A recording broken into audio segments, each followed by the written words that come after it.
जय हिंद। बहुत बहुत स्वागत है आप सभी का अपने YouTube channel glory of village में। तो कैसे आप सभी, मैं उम्मीद करता हूं कि बहुत अच्छे होंगे, मस्त होंगे, तंदुरुस्त होंगे, एकदम अच्छे से पढ़े होंगे। तो मेरे प्यारे शेर और शेरनिया, आज के इस क्लास में हम आप लोग को इंग्लिश के 20 ऐसे सब्जेक्टिव क्वेश्चन बताने वाला हूं जो आपके एग्जाम में उसमें से ना 10 का 10 एकदम पूछेगा। 20 बताऊंगा लेकिन उसमें से 10 आपके एग्जाम में पूछेगा। तो मेरे प्यारे शेर शेरनिया, समझिएगा कि उसमें से 5 ही आप लोग को बनाना रहेगा और 10 नंबर आपका कंफर्म होगा। तो मेरे प्यारे शेर शेरनिया, पूरा एकदम लास्ट तक देखिएगा, एकदम मजा आएगा। और ये जो 20 क्वेश्चन है ना, एकदम मोस्ट वीवीआई क्वेश्चन है। तो चलिए सबसे पहले क्वेश्चन की तरफ हम लोग चलते हैं। सबसे पहला क्वेश्चन है मेरे प्यारे शेरशेनिया, Why does the poet call मैकबीटी a mystery cat? यानी कि कवि मैकबीटी को रहस्यमयी बिल्ला क्यों कहता है, यानी कि रहस्यमयी बिल्ली क्यों कहता है। तो मेरे प्यारे शेरशेनिया समझिएगा, the poet describes Macavity as the mystery cat because of his enigmatic character. यानी कि कवि रहस्यमयी चरित्र के कारण मैकबीटी को मिस्ट्री कैट के रूप में क्या करता है, सी वर्णित करता है। उसके बाद आपको he was never found on a spot after committing a crime. यानी कि अपराध करने के बाद वो कभी मौके पर नहीं मिला। यानी कि वो एक ऐसा बिल्ला है,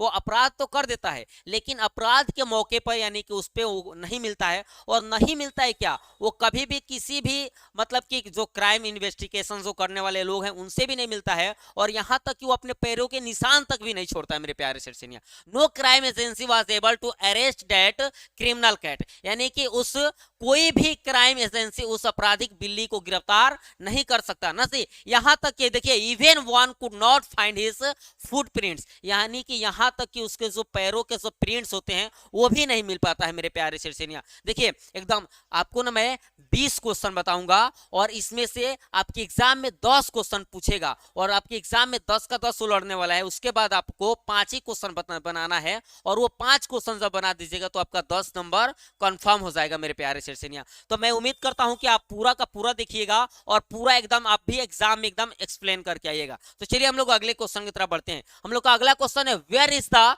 घाट लोकेटेड। यानी कि घाट कहां स्थित है जी? तो the ghat is located on the bank of a river. यानी कि घाट एक नदी के किनारे स्थित है। घाट कहां स्थित है जी? तो घाट एक नदी के किनारे स्थित है। चलिए अगले क्वेश्चन की तरफ चलते हैं हम लोग। What did the fire human से टू द स्पीकर। यानी कि फायर ह्यूमन जो है वो वक्ता से, फायर ह्यूमन ने वक्ता से क्या कहा सी? तो देखिए ये एक चीज देखिएगा, ये जो इंग्लिश और हिंदी है ना, ये मैं आप लोगों के सुविधा के लिए लेकर आया हूं ताकि आप लोग को याद करने में या फिर पढ़ने में कोई दिक्कत ना हो। ठीक है, चलिए समझिएगा। Since the poet had consigned his first born to the flame because the tower of silence were very far. देखिए जब उस क्या बोलते हैं, उस जो चूंकि कवि के अपने जो पहला जो बेटा होता है जन्म लेता है उसको वो क्या करते थे, उसको पहले वो टावर साइलेंस जो है ना वो बहुत ही दूर है। वो दूर होने के कारण उन्होंने क्या किया सी, वो अपने ही मतलब कि नजदीक में ही वो क्या किया सी, वो अपने बेटे को, पहले जन्म में बेटे को क्या किया सी, जला दिया। ठीक है, उसके बाद है although he knows that to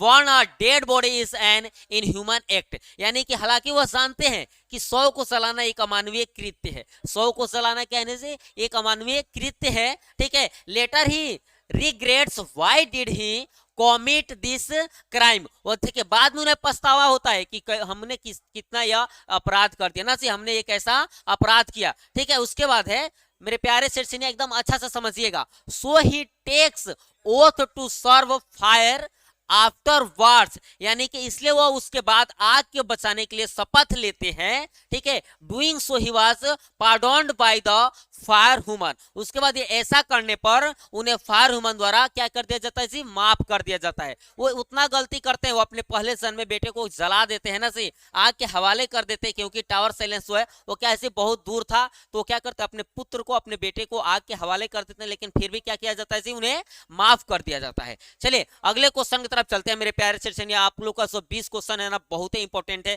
तो पूरा क्लास कीजिएगा तब मजा आएगा मेरे प्यारे शेरशेनिया। चलिए, what is the meaning of the fire forgetting its dead. What, देखिए fire forgetting its dead का क्या अर्थ है, fire forgetting its dead का क्या अर्थ है मेरे प्यारे शेरशेनिया, तो समझिएगा।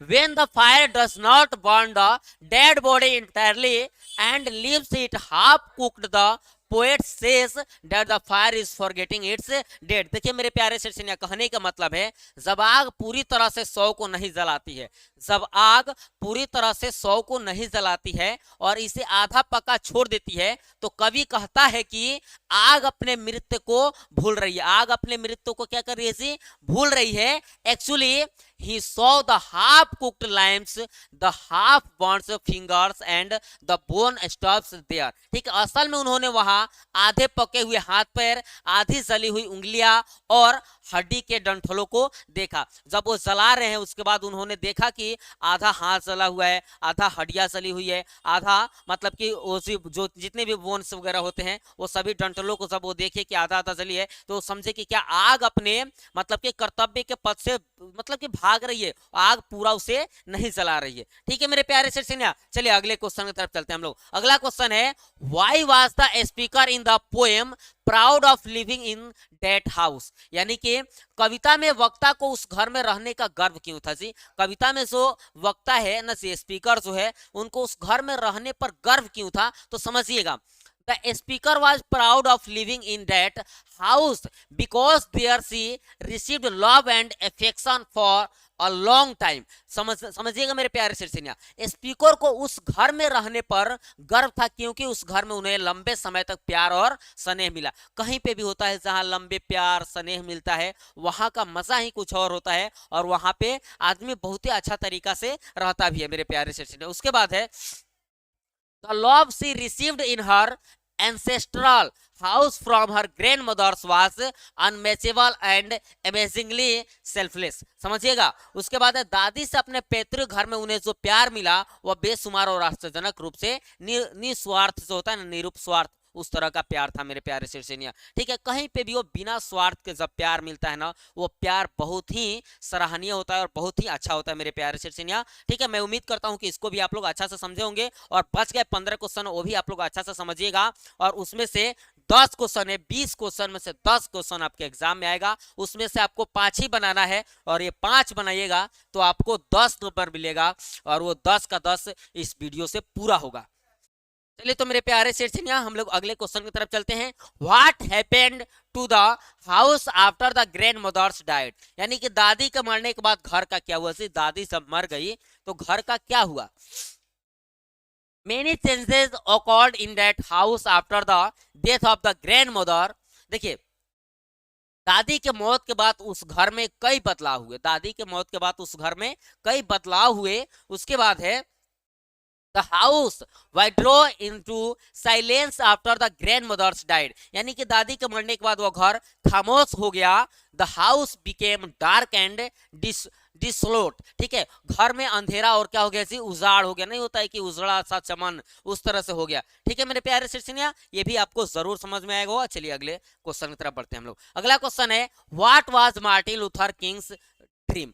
जो मार्टिन लूथर किंग्स जो थे उनका सपना क्या था जी? तो उनका सपना था जो नेग्रो समुदाय के जो लोग हैं उन लोगों को क्या करना जी? उन लोगों को और ये जो काले गोरे का जो भेद है उसको मिटा देना। तो मेरे प्यारे सिर्सिनिया समझिएगा, मार्टिन लूथर किंग जूनियर का सपना क्या था जी? तो Martin Luther king dreams that one day this nation will rise up and live out the true meaning of its creed. यानी कि कहने का मतलब है, मार्टिन लूथर किंग जूनियर का सपना है कि एक दिन यह राष्ट्र ऊपर उठेगा और अपने पंथ से सही मायने को जिएगा। यानी कि जो सही मायने है जीने का वो जिएगा। One day the desert state of Mississippi will transform into a oasis of freedom and justice. और एक दिन मिसिसिपी का रेगिस्तानी राज्य स्वतंत्रता और न्याय के नखलिस्तानात्मक रुदान में बदल जाएगा। यानी कि वो आगे बहुत ही अच्छा कर जाएगा। उसके बाद है मेरे प्यारे सिर्सिनिया, one day his children would be identified not because the color of their skin but by the content of their character। देखिए, एक दिन ऐसा जरूर आएगा कि उन लोगों की पहचान नहीं उनके स्किन से होगी, नहीं उनके त्वचा से होगी, उनके कैरेक्टर से, उनके चरित्र से होगी मेरे प्यारे सिर्सिनिया। चलिए अगले क्वेश्चन की तरफ चलते हैं। मैं उम्मीद करता हूं कि ये भी क्वेश्चन आप लोग को समझ में आया होगा, आसानी से आप लोग एग्जाम में लिख दीजिएगा अगर आएगा तो। What does Martin Luther say about the life of negroes, यानी कि मार्टिन लूथर निग्रो जीवन के बारे में क्या कहते हैं, जो नेग्रो लोग का जीवन है उस समुदाय के जीवन के बारे में वो क्या कहते हैं। तो Martin Luther King Junior says that negroes are still suffering from segregation, यानी कि मार्टिन लूथर किंग जूनियर का कहना है कि निग्रो अभी भी अलगाववाद का सामना कर रहे हैं, अलगाववाद का सामना कर रहे हैं। उसके बाद है they are exploited in American society, ठीक है, अमेरिकी समाज में उनका शोषण होता है, यानी कि उनको दबा कुचला समझा जा रहा है ना, से उनका शोषण किया जा रहा है। उसके बाद they are sweltering in the furnace of injustice, यानी कि वे अन्याय के भट्टी में तप रहे हैं। They are facing the racial discrimination, वे नस्लीय भेदभाव का सामना भी कर रहे हैं। देखिए अलग अलग कई प्रकार से उन लोगों को सताया जाता था, मतलब वो अपने देश में रह के भी उन लोगों को ऐसा नहीं लगता था कि हम लोग अपने देश में हैं, इस तरह की उन लोगों को, मतलब कि वहाँ के जो नेग्रो समुदाय के जो लोग थे उन लोगों को इस तरह से समझा जाता था। चलिए मेरे प्यारे शिष्य, अगले क्वेश्चन की तरफ चलते हैं हम लोग। What are the trials and tribulation Martin Luther King Junior talks about, यानी कि मार्टिन लूथर किंग जूनियर किस आजमाइश और विपदा की बात कर रहे हैं, कौन सी आजमाइश कौन सी विपदा की वो बात कर रहे हैं मेरे प्यारे सिरसनिया। तो समझिएगा, Martin Luther King Junior talks about those trials and tribulations which is faced by the negroes around the country, यानी कि जो मार्टिन लूथर किंग जूनियर जो है वो आजमाइश और विपदा के बारे में बात कर रहे हैं जिनका सामना देश भर के नेग्रो करते हैं, यानी कि नेग्रो समुदाय के जितने भी लोग हैं वो सभी इसका सामना करते हैं। चलिए आगे बढ़ते हम लोग। When the Negroes raise their voices against this racial discrimination, their voices are suppressed। तो देखिए मेरे प्यारे सिटीजन, जबकि नेग्रो इस जातीय भेदभाव के खिलाफ आवाज उठाते हैं तो उनकी आवाज दबा दी जाती है। सब नेग्रो समुदाय के लोग कोई भी आवाज उठाते हैं तो लोगों की आवाजों को क्या किया जाता है, दबा दिया जाता है। They are misbehaved and treated as the last grade citizens, उनके साथ दुर्व्यवहार किया जाता है और उन्हें अंतिम श्रेणी के नागरिकों में माना जाता है, यानी कि सबसे निचले जो समुदाय के जो लोग होते हैं उसी तरह से उन लोगों के साथ बिहेव किया जाता है। तो मेरे प्यारे शिक्षक, चलिए अगले क्वेश्चन की तरफ हम लोग बढ़ते हैं। Which type of God did Sebi like, यानी कि सेबी जो है किस प्रकार के कद्दू को पसंद करता है। तो देखिए सेबी जो है ना वो संतुलित कद्दू को पसंद करता है। किस प्रकार के कद्दू को, संतुलित कद्दू को। सेबी used to like symmetrical gourds, ठीक है, सिमेट्रिकल गॉड्स, सिमेट्रिकल गॉड्स क्या होता है, तो एक संतुलित कद्दू होता है, ठीक है। He used to like fresh and well shaped gourds, यानी कि क्या करता है, वो एक अच्छा ताजा आकार का कद्दू क्या करता है, वो पसंद करता है, ठीक है मेरे प्यारे से। चलिए अगले क्वेश्चन की तरफ हम लोग बढ़ते हैं। अगला क्वेश्चन है हम लोग का, Why did SEBI wander about the town, यानी कि सेबी शहर भर में क्यों घूमता था। सेबी कभी यहाँ कभी वहां शहर में ऐसा क्यों घूमता था, तो he used to wandered about the town to find out the symmetrical and well shaped god that he could experiment on it. वो देखिए वो अलग अलग जगहों से संतुलित कद्दू को क्या करता था, लेकर आता था और उस पे वो क्या करता था, एक्सपेरिमेंट करता था, उस पे क्या करता था, प्रयोग करता था, एक्सपेरिमेंट करता था। देखिए वह संतुलित और अच्छी तरह के आकार के लौकी का पता लगाने के लिए शहर भर में भटकता था ताकि उस पर वो क्या कर सके, प्रयोग कर सके। चलिए अगले क्वेश्चन की तरफ बढ़ते हैं मेरे प्यारे शिक्षिया। हम लोग का अगला क्वेश्चन है, how did Sebi's father react to the teacher's complaint, यानी कि जब सेबी के पिता ने शिक्षक की शिकायत पर क्या प्रतिक्रिया दी। सेबी के पिता ने शिक्षक की शिकायत पर क्या प्रतिक्रिया दी, यानी कि शिक्षक जब शिकायत किए तो सेबी के जो पिता थे वो किस तरह की प्रतिक्रिया किए, उनका रिएक्शन कैसा था। तो देखिएगा, after the teacher caught Sebi publishing the god into the classroom, he scolded and beat Sebi and went to complain his parents। देखिए शिक्षक ने क्या किया, शिक्षक ने सेबी को कक्षा में लौकी को पब्लिश करते हुए पकड़े जाने के बाद उसको डांटा और पीटा और उसके माता पिता से शिकायत करने गया, ठीक है। शिक्षक ने सब देखा कि अरे ये तो क्लास में ही लौकी को क्या कर रहा है, पब्लिश कर रहा है, तो क्या किए, वो जो शिक्षक थे वो उसको डांटे पीटे और उसके पिताजी के पास कंप्लेन भी किए, शिकायत भी किए, ठीक है। उसके बाद but unfortunately his father was not at home, लेकिन इत्तेफाक से उसके पिता घर पे नहीं थे। जब शिक्षक उनके घर पे गए, सेबी के घर पे गए, तो इत्तेफाक से उस दिन उनके पिताजी, सेबी के पिता उसके ना वो घर पे नहीं थे, ठीक है। उसके बाद मेरे प्यार से ना when his father came and listened to the complaint from his mother, he sums the whole collection of सेविस विथ हिज एक्स। समझिएगा मेरे प्यारे शेरसेनिया, जब उसके पिता और आए ना, उसके पिता से जब आए और उसकी माँ ने शिकायत सुनी तो उन्होंने अपने कुल्हाड़ी से सेबी का सारा संग्रह तोड़ दिया। क्या किया मेरे प्यारे शेरसेनिया, सारा जितना भी संग्रह था वो सभी को क्या किया जी, तोड़ दिया। ठीक है, अगले क्वेश्चन की तरफ चलते हैं हम लोग।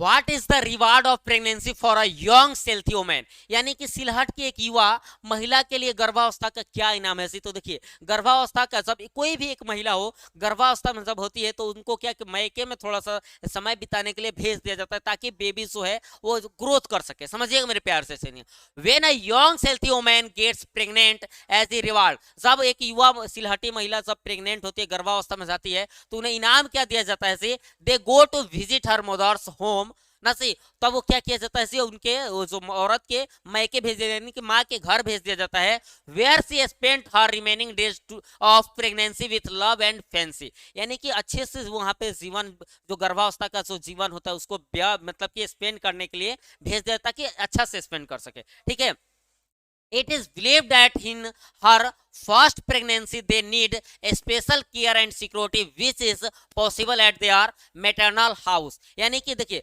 जब कोई भी महिला हो ना जी, आप महिला अपनी पहली गर्भावस्था के दौरान उन्हें विशेष देखभाल और सुरक्षा की आवश्यकता होती है जो उनके मैके में ही संभव है, यानी कि ससुरा में संभव नहीं हो सकता है। उतना कहाँ कोई ध्यान देता है। मैके में जाएगी तो माँ देखभाल करेगी, भाभी रहेगी तो वो देखभाल करेगी ना, भैया भी देखभाल करेंगे, यानी कि सब कोई देखभाल, लेकिन इसी में ससुराल में उतना नहीं हो सकता है। ठीक है, चलिए अगले क्वेश्चन की तरफ बढ़ते हैं हम लोग। How are the children of joint family in Bangladesh looked after, यानी कि बांग्लादेश में संयुक्त परिवार के बच्चों की देखभाल कैसे की जाती है। बांग्लादेश में जो संयुक्त परिवार यानी कि संयुक्त परिवार होता है जहां पे कई फैमिली एक साथ रहते हैं। ठीक है, समझिएगा, in Bangladesh children are looked after by the whole family, यानी कि बांग्लादेश में संयुक्त परिवार में बच्चों की देखभाल पूरे परिवार के द्वारा की जाती है, यानी कि पूरा जो परिवार रहता है उसके द्वारा की जाती है। They are reared together, the works of daughter-in-laws are divided, one of them bathes then all, one of them cooks them meal and other feeds them। समझिएगा, बहुओं का काम बटा होता है ना, सही, वो एक साथ साथ पाले जाते हैं, जितने भी बच्चे होते हैं ना वो सभी को एक साथ पाल दिया जाता है। उसका बहुओं का भी काम बटा होता है, उनमें से एक उन सभी को स्नान कराती है, उनमें से एक भोजन कराती है, उनमें से दूसरी उन्हें खिलाती है। दोपहर में बच्चे अपने पसंदीदा चाची से मतलब कि अलग अलग लोगों के द्वारा, घर में कई मतलब कि औरतें होती है तो अलग अलग औरतों को टाइम बाई टाइम उन लोगों को काम बांट दिया जाता है कि ये स्नान कराएगी, ये खाना खिलाएगी, ये भोजन बनाएगी, मतलब कि अलग अलग काम क्या किया जाता है, संयुक्त परिवार में बांट दिया जाता है। चलिए अगले क्वेश्चन की तरफ चलते हैं हम लोग। What is the difference between the east and west in matters of mother child relationship. मेरे प्यारे शीर्ष ने समझिएगा, what is the difference between the east and the west in matters of mother child relationship. कहने के मतलब है माँ और शिशु के संबंध के मामले में पूर्व और पश्चिम समाज के बीच में क्या अंतर है जी। तो समझिएगा, in the western societies born baby ना सी, जब पश्चिमी समाजों में जब बच्चा जन्म लेता है ना see, is said just be a mere child of the mother, यानी कि तो केवल माँ का एक क्या होता है, केवल एक बच्चा रह जाता है। ठीक है, उसका होता है the mother takes it as the routine events of their life. उसके बाद माँ क्या करती है, एक अपने जीवन की एक क्या करती है, वो एक रूटीन बनाती है ना see. But in eastern societies the mother treats as her prince princess, वो क्या करती है, एक अपने राजकुमार, एक राजा, एक राजकुमार की तरह अपने बच्चों को क्या करती है, पालती है। She is so attached to the new born baby that she is even ready to give more importance to the child and the her husband, यानी कि जब कोई नया बच्चा जन्म लेने वाला होता है ना सी, तो देखिएगा आप लोग भी अनुभव किए होइएगा, अगर आपके छोटे बहन वगैरह होंगे या फिर भाई होंगे, तो अगर आप थोड़ा सा उस समय आपका मतलब कि मानसिक मतलब कि जो अवस्था होगा अगर ठीक होगा तो उस समय आप लोग सोचे होइएगा, देखे होइएगा कि हस्बैंड से ज्यादा वो औरतें क्या करती है, अपने बच्चे को देखभाल करती है। जब कोई नया बच्चा कोई नया परिवार में आने वाला होता है तो पुराने लोगों को थोड़ा देर के लिए भुला दिया जाता है, ज्यादा ध्यान जो नया मेहमान आने वाला होता है उस पर दिया जाता है। ठीक है मेरे प्यारे से सुनिए, चलिए आगे बढ़ते हम लोग। पूरा का पूरा क्वेश्चन देखिएगा मेरे प्यारे चिड़चिड़िया, इसमें से ना ये 20 क्वेश्चन में से मेरे प्यारे चिड़चिड़िया 10 क्वेश्चन आने वाला है जिसमें से आपको 5 बनाना है और ये 5 बना दीजिएगा तो समझिए 10 नंबर आपका कंफर्म हो जाएगा। ये बोर्ड एग्जाम का बात है मेरे प्यारे शिक्षिया, आप लोग जरूर इसको पूरा कीजिएगा। ये क्लास है ना बहुत ही खास है केवल आप लोगों के लिए मेरे प्यारे शिक्षिया। समझिएगा what is doctor Zakir Hussain concept of education, यानी कि डॉक्टर जाकिर हुसैन का शिक्षा के बारे में क्या अवधारणा है। डॉक्टर जाकिर हुसैन जी का शिक्षा के बारे में क्या अवधारणा है जी, समझिएगा। According to doctor Zakir Hussain ना जी, डॉक्टर जाकिर हुसैन के अनुसार education is the prime instrument of nation purpose, यानी कि शिक्षा ही राष्ट्रीय उद्देश्य को पूरा करने का प्रमुख साधन है। शिक्षा ही है जो हम कुछ भी कर सकते हैं। विदाउट शिक्षा के, विदाउट एजुकेशन हम कुछ नहीं कर सकते मेरे प्यारे शिक्षिया, ठीक है। उसके बाद ही also admits that he has been elected to the highest office just because of his long association with education, यानी कि वह यह भी स्वीकार करते हैं कि शिक्षा के साथ लंबे लगाव के कारण ही उन्हें सर्वोच्च पद के लिए चुना गया है। यानी कि शिक्षा के लिए वो लगाव, मतलब कि उनका शिक्षा के प्रति बहुत काफी ज्यादा लगाव है, उसी के लिए उन्हें क्या किया, इस पद के लिए उन्हें चुना गया है। चलिए अगले क्वेश्चन की तरफ चलते हैं मेरे प्यारे शिक्षिया। मैं उम्मीद करता हूं कि बहुत ही अच्छा से आप लोग समझ रहे होंगे और अच्छा से आप समझिएगा भी। थोड़ा सा प्रॉब्लम था इसलिए लाइव नहीं चल पाया है, तो चिंता करने की जरूरत नहीं है, लाइव चलेगा, आप लोग का चलेगा। हाउ डिड नानू काका इम्प्रेस सोहालाल रतिराम, तो मेरे प्यारे शिक्षिया नानू काका ने सोहालाल रतिराम को कैसे प्रभावित किया। नानू काका ने सोहालाल रतिराम को कैसे प्रभावित किया जी, तो समझिएगा। It was very interesting to impress Sohalal Ratiram, यानी कि सोहालाल रतिराम को प्रभावित करना बहुत दिलचस्प था। क्या था जी, बहुत ही दिलचस्प था। उसके बाद समझिएगा, it was all possible because of Nanu Kaka was expert in bragging boards, क्या जी, नानू काका के डींग हाँकने के कारण यह सब संभव हो पाया। नानू काका जो थे ना वो बहुत डींग हाँकते थे, डींग हाँकना मुहावरा ऐसे, ठीक है। He presented himself as a zamindar and later he counted his foreign tours and relation with the ambassador Barkat Ali, ठीक है। उसके बाद वो क्या कहे, उन्होंने खुद को एक जमींदार के रूप में प्रस्तुत किया और बाद में उन्हें अपने विदेशी और दौरे और राजदूत बरकत अली के साथ संबंध का भी खुलासा किया, ठीक है। आगे बढ़ते हम लोग। By all these tools he was able to impress सोहालाल Ratiram, इन सभी साधनों से वह सोहालाल रतिराम को प्रभावित करने में सक्षम हो पाए, ठीक है। मेरे प्यारे शिक्षक, आप लोग बहुत आसानी से इसको याद कर सकते हैं, इसीलिए हम अंग्रेजी और हिंदी दोनों तरीका से लेके आए ताकि आप लोग को कभी प्रॉब्लम ना हो, ठीक है मेरे प्यारे शिक्षक। चलिए अगले क्वेश्चन की तरफ चलते हैं मेरे प्यारे शिक्षिया। Why does the poet want to go away from his beloved, यानी कि कभी अपने प्रेमिका से दूर क्यों जाना चाहते हैं, तो समझिएगा मेरे प्यारे शिक्षिया। The speaker wants to go away from his beloved, ठीक है। द स्पीकर यानी कि कभी अपने प्रेमिका से अलग होने के लिए क्या करते हैं, टेस्ट रन, यानी कि टेस्ट रन करते हैं for the separation which they will experience eight death, ना जी, वो एक टेस्ट रन के रूप में जाना चाहते हैं, समय अनुभव करेंगे ना जी, समय के साथ क्या करेंगे जी, अनुभव करेंगे क्या चीज, मृत्यु का।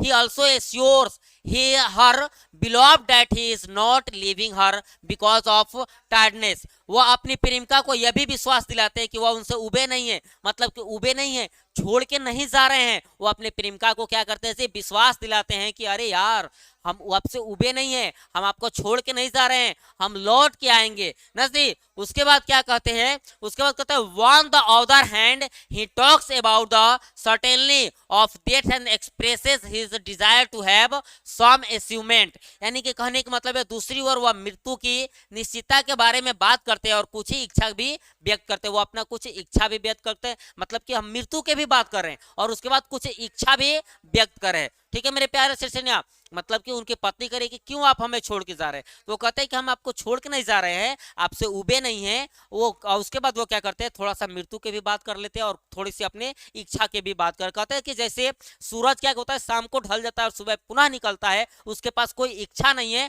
तो हमारे पास तो इच्छा भी है, तो हम जाएंगे तो आएंगे, काहे नहीं से जरूर आएंगे, ठीक है। चलिए आगे बढ़ते हम लोग। सेकेंड लास्ट क्वेश्चन है मेरे प्यारे शिक्षिया। What does the poet mean when he says now the leaves are falling fast, यानी कि कवि का क्या मतलब है जब वो कहता है now the leaves are falling fast, यानी कि पत्ते तेजी से गिर रहे हैं, इसका मतलब क्या है जी, तो समझिएगा। The poet wants to say that the people are turning old, ना जी, कवि कहना चाहते हैं कि लोग बूढ़े हो रहे हैं, लोग क्या हो रहे हैं, लोग बूढ़े हो रहे हैं ना से and they are gradually going towards the grave, बूढ़े और वो धीरे धीरे कब्र की ओर जा रहे हैं। उसके बाद मेरे प्यारे से now they completed their journey of life in this world, उनके जीवन का सफर अब इस दुनिया में पूरा हो गया है। देखिएगा कोई भी व्यक्ति हो, वो नौजवान हो या फिर बूढ़ा हो, जब उसकी मृत्यु होती है तो लोग उसको क्या कहते हैं, चलिए इसका समय पूरा हो गया था, अब वो इस दुनिया से चला गया। कोई बात नहीं है, उसका समय आज ही के लिए था, आज ही इतना ही दिन का उसका सफर था, उसका सफर अब पूरा हुआ। चलिए आगे बढ़ते हैं हम लोग लास्ट क्वेश्चन की तरफ मेरे प्यारे शीर्षनिया। What did Natalia say about gas? ठीक है, नतालिया ने गैस के बारे में क्या कहा? नतालिया ने गैस के बारे में क्या कहा मेरे प्यारे शीर्षनिया? ये जो 20 क्वेश्चन है ना, बहुत ही इंपॉर्टेंट है और बहुत ही मेहनत से आप लोगों के लिए बनाया जा रहा है। तो मेरे प्यारे शीर्षनिया, मैं उम्मीद करता हूं कि जो लोग अभी तक लाइक नहीं किए होंगे लाइक भी कर देंगे, और जो लोग अभी तक अपने दोस्तों में भी शेयर नहीं किए होंगे शेयर कर दीजिएगा, क्योंकि 10 नंबर का सवाल है। अगर आप किसी अपने दोस्त के पास शेयर कर रहे हैं ना, तो 10 नंबर उसको जरूर पूरा होगा मेरे प्यारे शीर्षनिया। तो आप लोग जरूर अपने दोस्तों में शेयर कीजिएगा।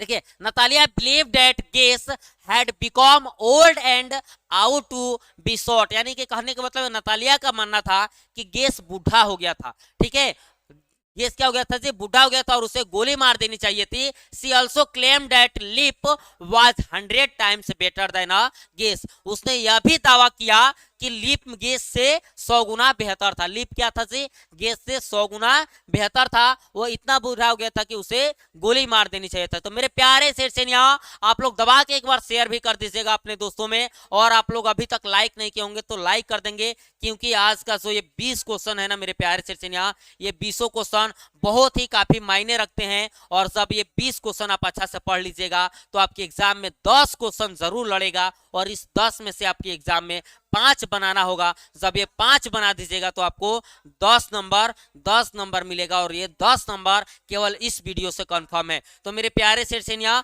मैं उम्मीद करता हूं कि आप लोग बहुत ही अच्छा से समझे होंगे, बहुत अच्छा से पढ़े होंगे, और मैं उम्मीद भी करता हूं कि आप लोग जरूर अपने दोस्तों में शेयर कीजिएगा। तो चलिए मिलते हैं हम लोग कल के लाइव क्लास में, क्योंकि आज थोड़ा सा प्रॉब्लम था इसलिए वीडियो शूट कर लिए है, आप लोग को लाइव नहीं चला पाए हैं। तो मेरे प्यारे शेरसेनिया, चलिए हम लोग अगले क्लास में मिलते हैं, तब तक के लिए जय हिंद।